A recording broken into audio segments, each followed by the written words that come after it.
গায়ে T shirt, চোখে কালো ফ্রেমের চশমা, বাঁ হাত পকেটে, এরপর বিন্দাসভাবেই শ্যুট, তাতেই অলিম্পিকে মেডেল। তুর্কি এই শ্যুটারকে দেখে তাজ্জব যেন সবাই।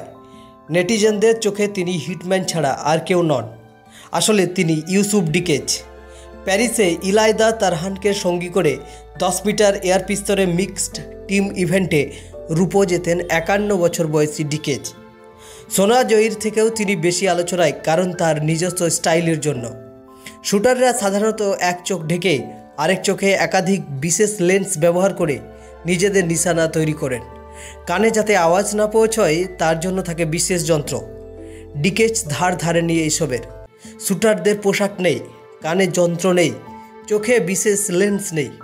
নিজের ব্যবহৃত চশমা পরেই সাধারণ পোশাকে নিশানায় লক্ষ্য ভেদ করে ফেলেন। সত্যিই তিনি ব্যতিক্রম। 51 বছর বয়সী ডিকেজ অলিম্পিকে নতুন নন। 2008 বেজিং অলিম্পিক থেকেই তিনি অংশ নিচ্ছেন, তবে এই প্রথম তিনি কোনো পদক পেলেন। The shooter is actually a hitman, a former gun for hire. A spoiler alert, he is not. He used to serve in the Turkish military, but that hasn't stopped the barrage of memes. Take a look.